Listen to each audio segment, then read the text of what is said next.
Hey, what's up guys? Souza here again. I wanted to make a new video with a quick update. The build has gotten a lot more popular lately since the GGG showcased it on the Build of the Week episode.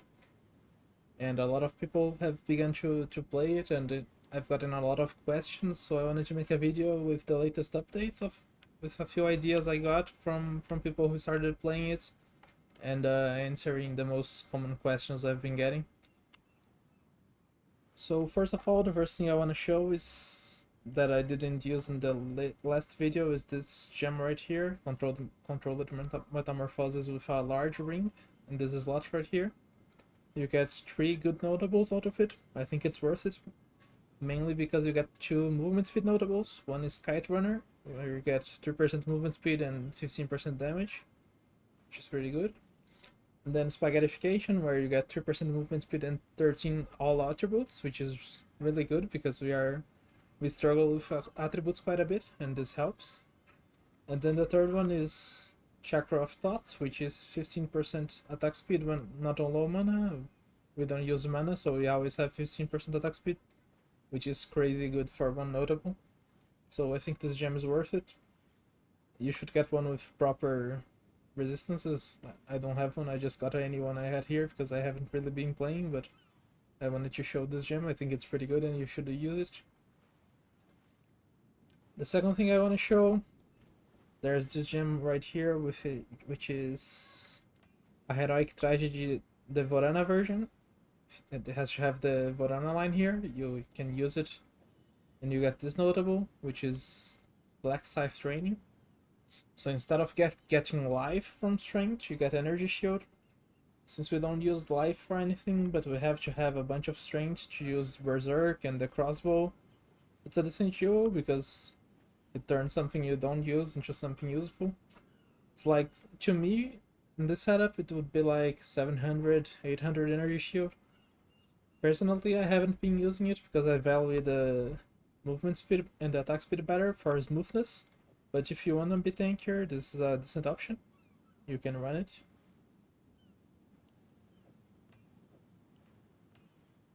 The third thing I want to mention that I didn't talk about before is that the Direstrike buffs, so Direstrike 1 and Direstrike 2, they can stack. So what I've been doing is I've been running this chest with Spirit Reservation to be able to fit everything. You can instead run things like Solar Amulet and to get Mars Spirit with a better roll, maybe tier 1 and Solar will be enough. I've just been running this one, and so you can fit both and get a bunch of increased attack damage. You get 120 total. You just can't place both on the same skill, but if you place in different skills, they work.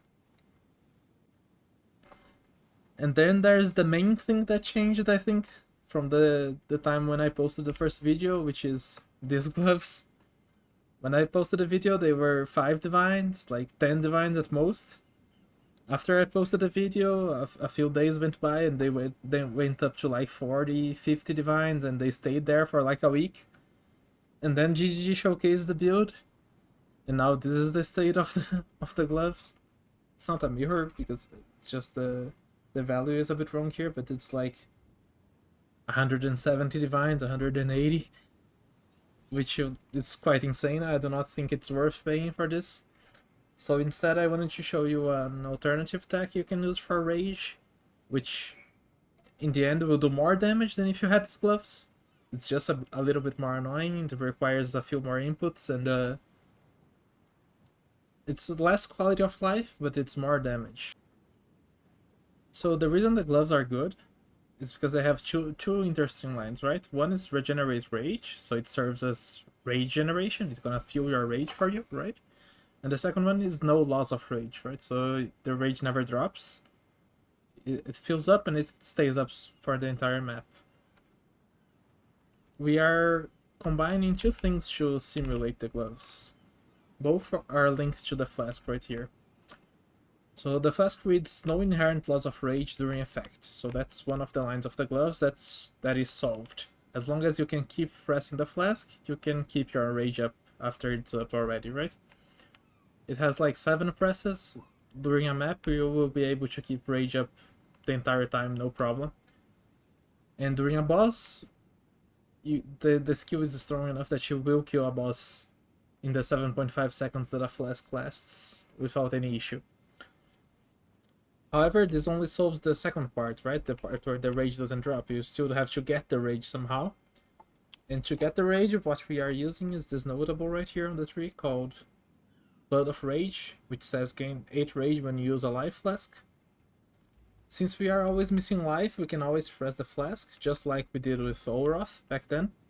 So what we do is we just spam the flask at the start of a map or in front of a boss, and the rage goes up. So I'm just pressing the flask and my rage goes up. If you are mapping, you will just kill more monsters and your flask will fill up, and then you press it again once every 7.5 seconds. You don't have to press it exactly like that. If it starts dropping, you're gonna see. You just press it and it goes back up and stays there for another 7.5, right? And if you press early, it's not a problem either. So during mapping, it's very smooth. It's not a problem at all. And during bossing, it has just enough charges to fully charge your rage and then lasts for 7.45 seconds. So all you have to do is just time it right. You walk to a boss, when the boss is about to spawn, you press it 7 times and then you press Requiem and you blast it. You should kill every boss during the time before rage starts to drop with this kind of build quite easily, so it shouldn't be a problem. And then what this does, it frees up our glove slot for real gloves, right? I got a mid-tier gloves here, they're not even that good, it's like tier 2, tier 3 stuff. But gloves dispatch are quite insane, because you have this horror bonus, and then you can get attack speed and triple flat quite easily with things like homogenizing and perfect exalts, right? These ones I paid like 15 divines for them, I didn't want to spend much, but you can get some really insane ones for like 50, 60 divines or craft yourself. Most of them will have this crit bonus mod because they added it with Hysteria. We don't use it very much, but it's gonna be hard to find one without them unless you wanna craft yourself with another method. I didn't look into it too much, but yeah, if you wanna craft a different one, we do not use this at all, but if you are trying to buy one, they are all gonna have this because it's crafted with the essence of Hysteria. I use the cheap runes, which add flat fizz. If you have a better pair of gloves, you can use the attack speed ones, but they are quite expensive.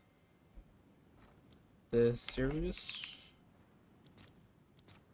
yeah, they are like 9 divines. My gloves are not that good, so I didn't want to socket that into them. But if you have a top pair of gloves, you can just socket the more expensive ones, and it will be very good. You can even get stuff like triple socket and get like 48% attack speed from the implicit itself, and it's gonna be very good, very smooth. So yeah, this allows us to use a real pair of gloves, and in the end it deals a lot more damage than the version with the other gloves. Of course, it's not perfect. You lose out on the quality of life. You have to press this button every 7.5 seconds while mapping, and you have to set up before bosses. But I think it's worth it. You also lose out on Olafs, which is pretty good defenses during maps. You can, with Olafs, you just get a lot of guard on demand, right? It helps survive. But yeah, this is a good alternative if you don't want to pay 200 divines on a glove. I think it's way better to buy a insane pair of gloves for like 50, 60 divines and this 1C flask instead of paying 200 divines on a glove that gives no damage.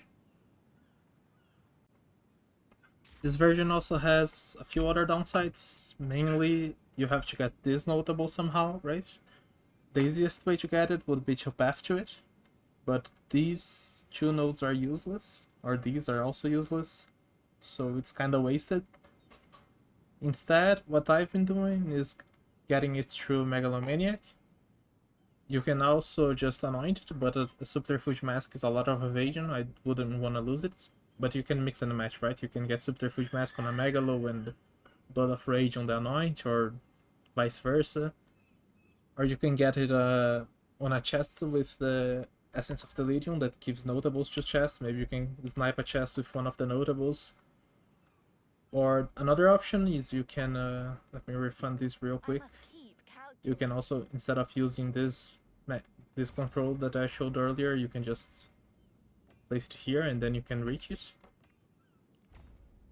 So yeah, those are the options you can use to grab this Blood of Rage notable, which is another cost added to this version, but again, I think it's better than paying 200 divines for a glove. So yeah, build update wise, I think that's all I had to show you. All the new stuff that I think is worth running, that you should pay attention to. I wanted to take the opportunity of this video to also answer some common questions I've been getting. The most common one is I don't think I made it very clear on the other video how to get to low life and what kind of threshold you need. But basically there's this Visage of Aya helmet. It has Eldritch Battery, so it converts all your energy shield to mana. You equip it, you lose all your energy shield, and now your life can change again because energy shield no longer protects your life. And you can shoot the crossbow because you will start to sacrifice life to drop down to low life. And here's an important thing I forgot to mention on the other videos. You cannot drop to below 300 life. If you drop to below 300 life and you try shooting even with energy shield, it's gonna reload after every shot because it doesn't find the 300 life to sacrifice instead of bolts, so it doesn't work. So you have to stay above 300 but below 35%. You just math it out based on your max life. You have to be below 35% but above 300, and you will be able to shoot without reloading. A lot of people had this problem. I hope this helps you solve it. Second question people have been asking me a lot about is Constricting command and if it's worth running. And it's a very strong helmet. It allows you to grab these surrounded nodes that we are already very close to, but I think it's not a good fit for this build for a couple of reasons. One of them is that one of the main draws of the helmet is this Defy 2 gem, mostly because it gives you the ability to cast skills even if you have no mana, but we already have infinite mana, so one of the main draws of the crossbow we don't really get. Lucky damage for a support is pretty good, but I don't think we need it, mainly because it would cost us a lot. If we remove the helmet to run Constricting command, we have an unworkable amount of energy shield, right? We have below 1000.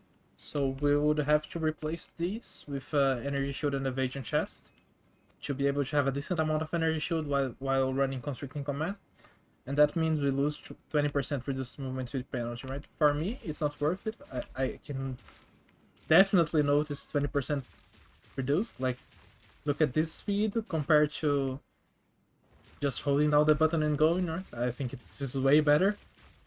So I definitely would not sacrifice this for Constricting command.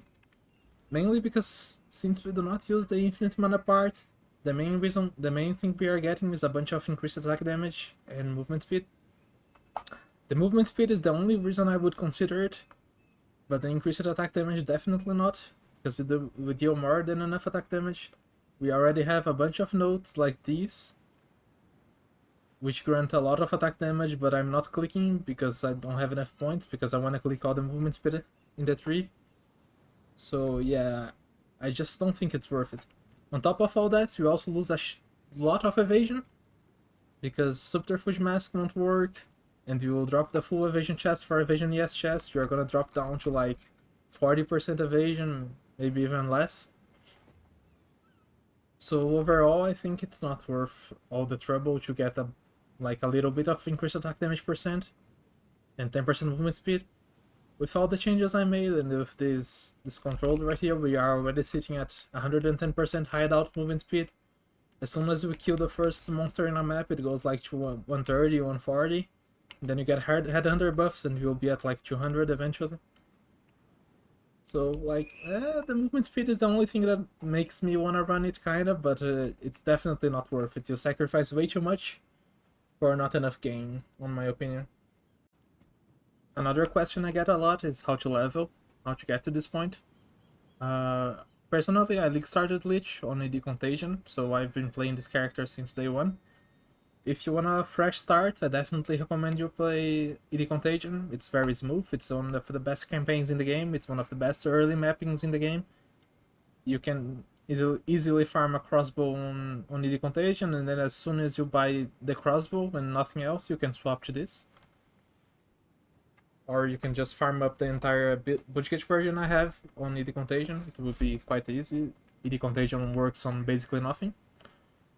If it's already your second character and you want to level on a crossbow, it's also pretty easy. You just buy some twink gear, you buy a tabula, and you start getting some damage jewels, and you get one of the other unique crossbows.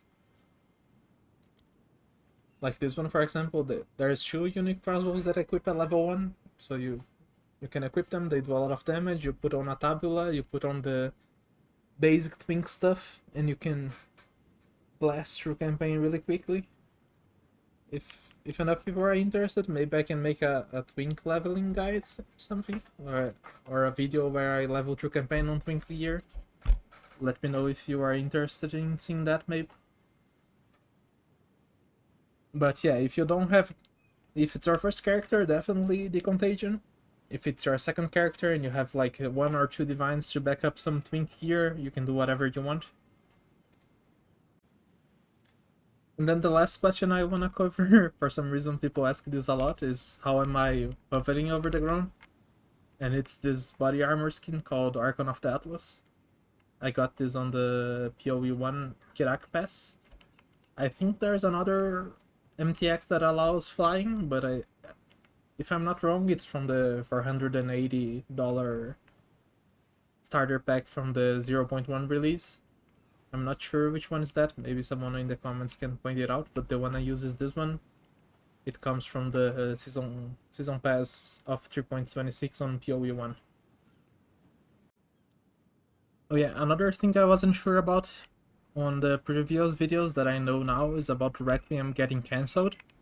So what causes it getting cancelled is 1, getting light stun, 2, any charm proccing. So if you have a silver charm, for example, and you are channeling Requiem and you walk on top of a shield ground, it's gonna cancel your Requiem. So be careful with that. And the third is most annoying one is when you press a flask, it also cancels. It is especially annoying in this version because of you are using flask for rage, right? So make sure that when you are doing a boss, you press your flasks to max rage first, then you press Requiem and you don't press the flask again. Because if you do, it's gonna cancel your Requiem, like this. See, as soon as I press the flask, it cancels and you go back to Galvanic. So yeah, don't press flasks during Requiem, and try to avoid getting your charms procced as well, because it's gonna cancel it. So yeah, I think that's all I had to show. A few build updates, a few things I think it's worth mentioning for the build, and answers to the most common questions I've been getting. I've been trying out other stuff, and maybe you catch the video where I tried Giga AoE scaling with Abyssal Lich for Doedra's Undoing, but I couldn't make it worth playing. I don't think... I tried a bunch of stuff on Abyssal Lich. I tried proj speed, I tried skill speed, I tried AoE on a bunch of different skills. I didn't find anything that was too different and too broken, so I didn't bother making any videos. Most of the stuff was worse than the standard version of the builds.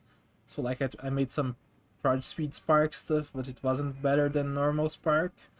I tried some AoE stuff with Doedra's Undoing, but it wasn't better than regular Doedra's Undoing. So I couldn't find anything that was really worth making on Abyssal Lich. Maybe I will still try some more, but yeah. If not, then on the PoE1 League I will have some more content to share. So see you then.